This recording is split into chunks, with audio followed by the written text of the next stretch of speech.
If you get your utility bill each month and feel like you are just throwing money away, you might be. Studies show that 35% of home energy consumption in the U.S. is wasted energy.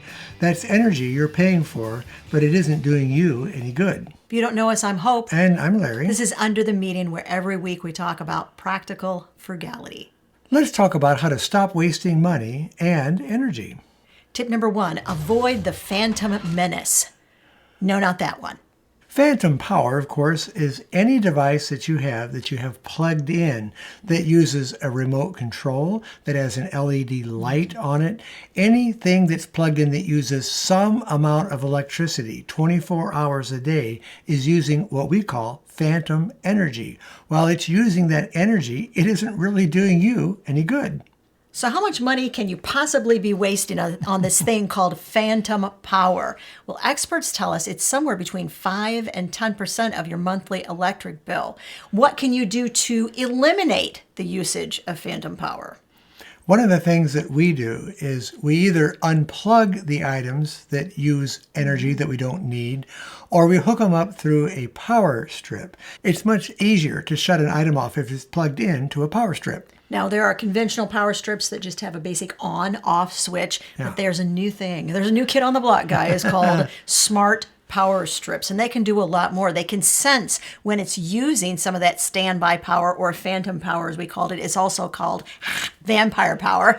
Any one of those three things, if you hear those terms, they all mean exactly the same thing. Yes. That power strip can actually sense when it's using standby power, and it shuts it off automatically. Another thing you can do is disable standby settings. You can turn these off so that the item isn't using energy in between the times that you need it. Here's an example. We had to make this decision with our printer. Yeah. We wanted to be able to print from anywhere in the house, which means, of course, that it's got that remote connection 24/7 with that printer. That means that printer is constantly using standby power. So in order to have the convenience of being able to just push that print button right on our computer and have it automatically print, we knew that we were using standby energy. In order to avoid that, we simply were able to disconnect it from that mode. So if we want to print something, we simply go to the printer, we connect our computer to the printer, and then print out whatever we want to. It's kind of the old-fashioned way of doing it, but it does avoid using that vampire power. One way to tell if it's still using energy is to look for telltale signs, like, are there LED lights? Is there a clock? Are you using a remote with it? All of those will tell you it's using standby power. But there is a way that you can measure the energy that it's using even when it's turned off. You can use a kilowatt meter by plugging the kilowatt meter into the wall outlet and then plugging the device you want to check into the kilowatt meter, and it will show you how many watts it's using while it's actually not in use. And you can use that to measure that amount of electricity over a period of time. So you can tell in an 8-hour period how much has that device actually used on standby power. The second area that you may be paying for power that you're actually wasting is, believe it or not, in heating water. Yeah. Heating water is the number 2 expense that shows up on your utility bill every single month. The number 1 expense, between 40 and 50%, is going to be for heating or cooling. The number 2 place is somewhere between 10 and 18%, is just the act of heating water.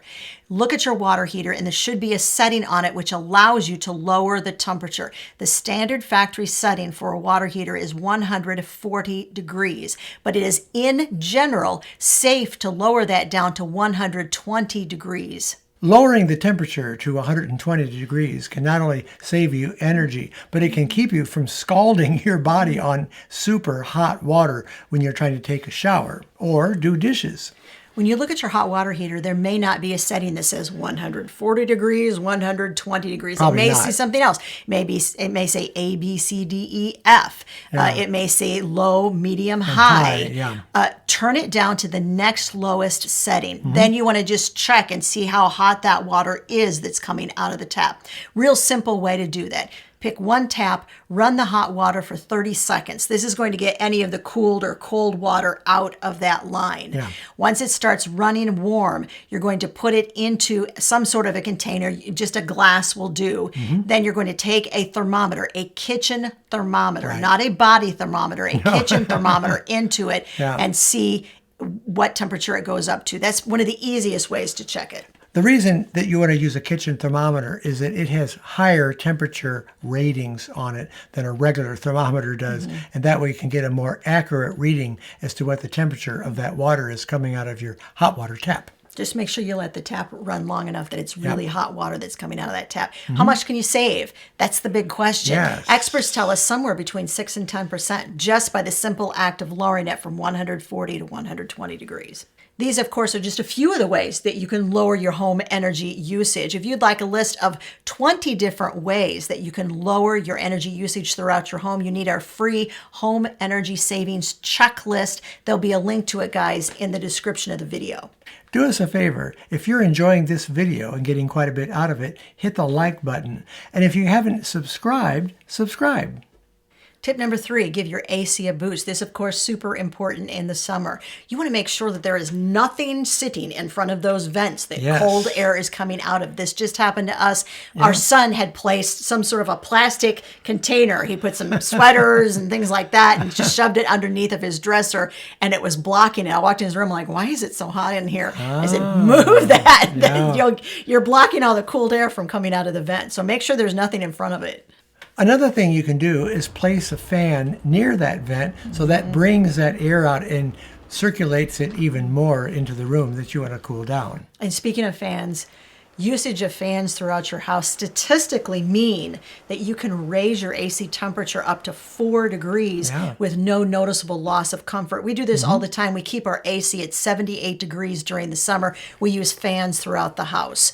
Tell us in the comment section, what do you keep your AC set at? We just want to know.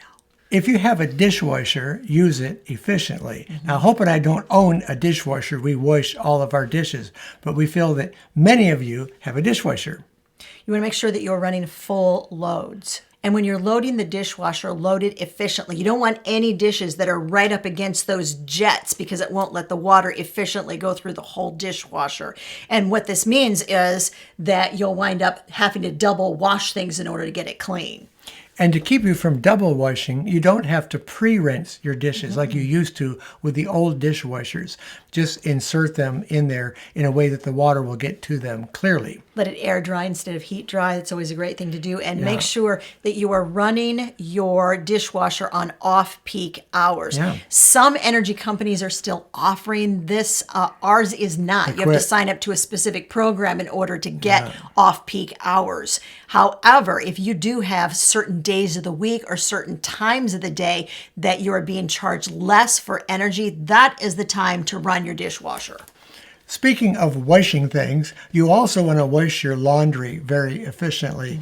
Now, one of the things that Hope and I found out, and this is in a video we did, I don't know, about 1.5 years ago or so on washing, is to use less laundry detergent. It doesn't take that much. When I do a full load, I use about 1/4 of a capful of laundry detergent, and that works well for the entire load. But there are some other things that you can do as well. Detergents these days are designed to work in cold water. So unless it's something that's really, really needing to be washed in hot water, wash it in cold water and rinse it in cold water. You'll also want to use a full load. So this is the same thing as washing dishes. If you use a full load and wash it with your laundry, that's more efficient in working it in a better way. Wash it on the shortest cycle possible.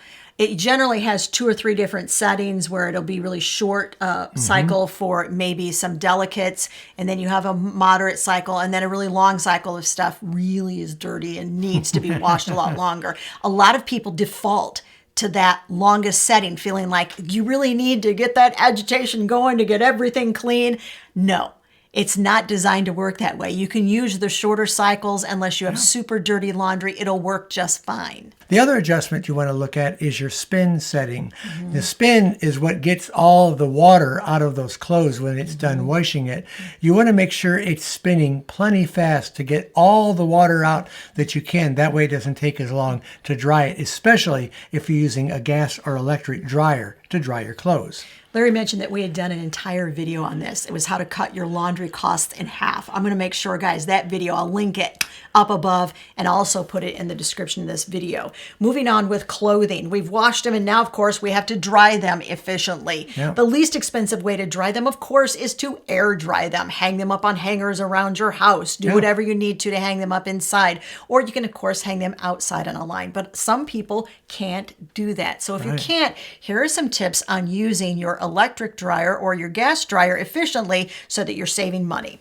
Make sure that the filters are clean. You want to check the lint filter. If it's all clogged up, it's not going to be drying clothes very well. You may have heard of wool dryer balls. They're designed to be put into your dryer and they help things dry more quickly. But here's something that some people don't know. Just take a clean, dry towel, throw it in with that wet load of laundry, and that dry towel will actually cause that load of laundry to dry more quickly.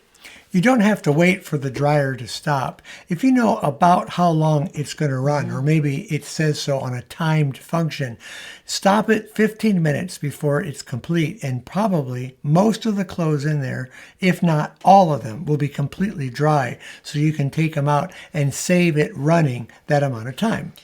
A lot of people don't realize that last 10 or 15 minutes of that dry cycle is designed for one thing, to cool the clothes down. That's it. Here's something that's really interesting, and this has been a question that's been asked.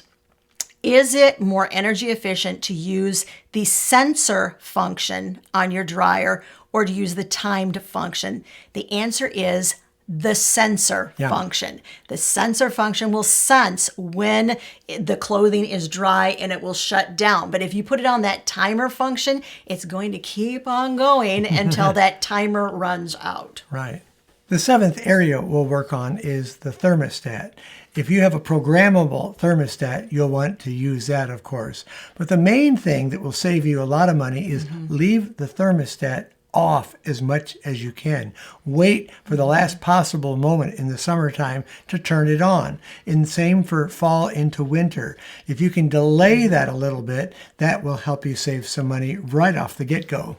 Thermostat companies tell you that by using the programmable thermostat, the way it's been designed to be used, you're going to save somewhere between 10 and 15% on your utility bills. But why does that happen? How does that happen? Let's talk about it. Basically, while you're not in your house, if both your husband and wife are working and you're away for 8 hours, you don't need your house to be at the most comfortable setting. You can let the temperature go up a little higher in the summer or down a little bit lower in the wintertime and have it programmed so that an hour before you get home, it adjusts it and puts it where it's your comfort level to occupy in. That will save you quite a bit of money. If you're going to be gone on a vacation and away from the house for a week or two or even several days, then you might consider putting it into vacation mode if it has that kind of a mode. Or if not, you just have to program it for those temperatures. And that way you're going to save quite a bit of money while you're not in your home.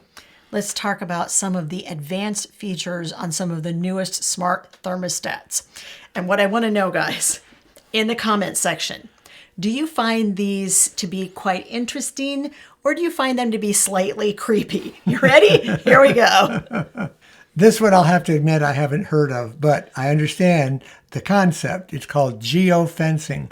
What it does is it uses data from your phone to tell where you're located, and it adjusts the thermostat on your home accordingly. If you're away, it's going to adjust it so it's not using as much energy. And a half an hour before you arrive, if you're on your way home, then it's going to set it to the settings that you're comfortable at.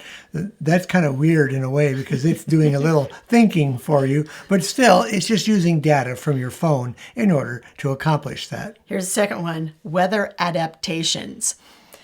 The newest level of smart thermostats will sense the weather and it will automatically set your thermostat accordingly. All right. Interesting and scientific or slightly creepy, you guys get to vote in the comment section. Once again, the U.S. Department of Energy estimates that you can save as much as 10% on your energy by utilizing some of these tips. And the manufacturers of the smart thermostats, to remind you, say somewhere between 12 and 15%. Now, these were just a handful of the ways that you can cut back on your energy costs and certainly avoid paying for energy that you aren't really getting anything good out of. We did a video that showed more ways that you could save on electric costs, particularly in the summer, and that video is right over there.